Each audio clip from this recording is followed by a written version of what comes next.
Well, here's a problem. This is problem 24 in chapter 9. And this is one of a whole lot of Bob and Will problems. Bob and Will are brothers, and Bob's a worker. Will, not so much. He always tries to find the easy way out. Well, Bob and Will, they use a great big old beam of lumber that has a mass of 71 kilograms. They use that to carry their lunch pail to work.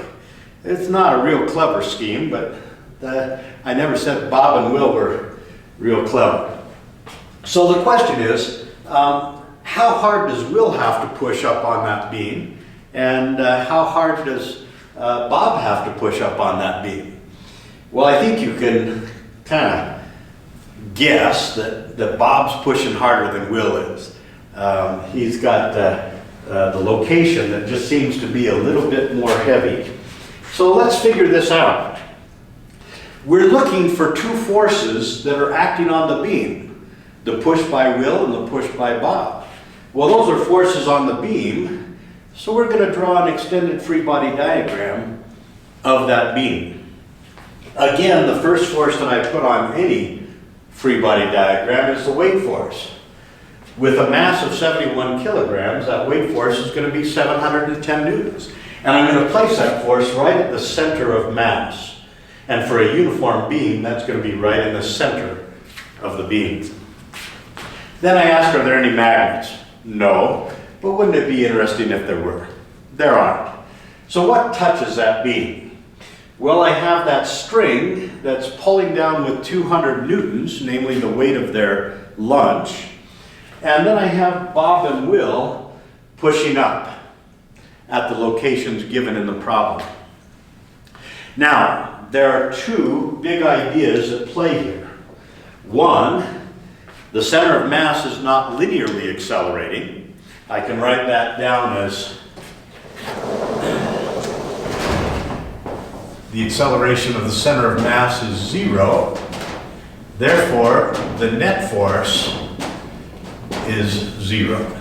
Okay? The second big idea is that the angular acceleration of that beam is also 0. It's not rotating, it's not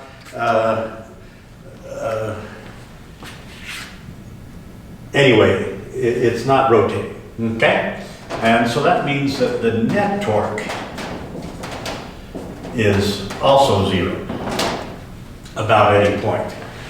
Now, I hesitated back then because I knew I was not giving you all the truth.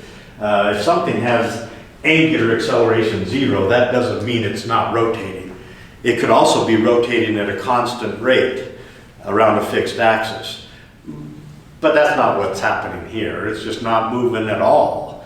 And so that's definitely alpha equals 0.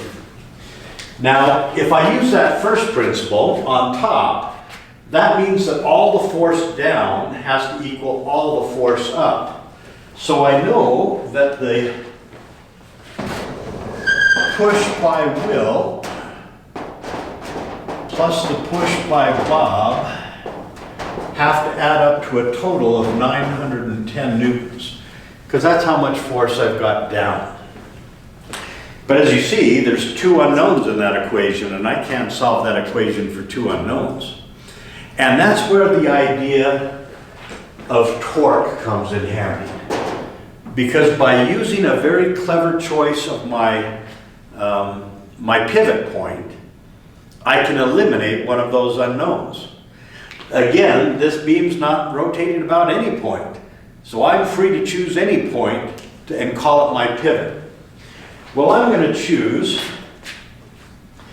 this point on the left right here as my pivot point. And that's going to eliminate the force by Will from my torque equation because it has no lever arm, it's acting at the pivot.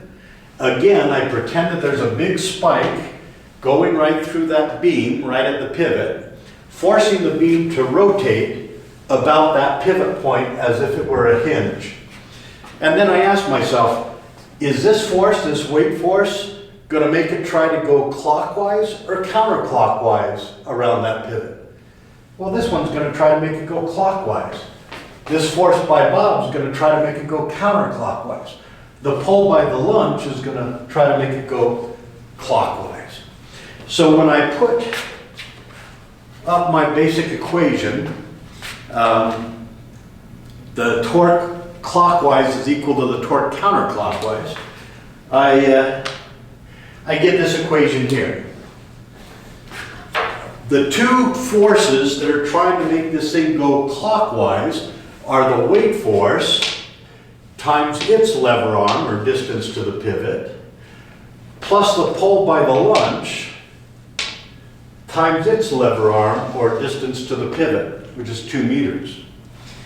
Now the only one trying to make it go counterclockwise is this unknown force by Bob and its lever arm.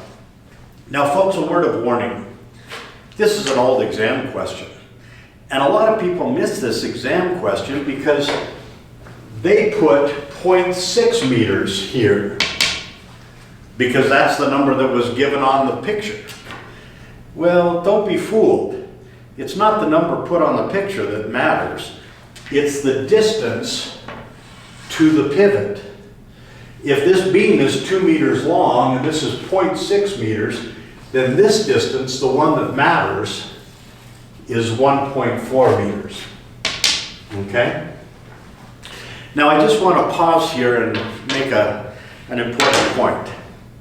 If you always start by dividing up the clockwise torque from the counterclockwise torque, you will never, ever have a minus sign in your equation. That's why we do it. That's why we balance them that way. We separate them out, is so that we don't have to worry about minus signs. Okay? Now when I solve this for the one unknown, I get 793 newtons. Well, now I can go back here and say the normal force by Will plus 793 newtons has to give me 910 newtons. And when I solve that for the normal force by Will, I get 117 newtons.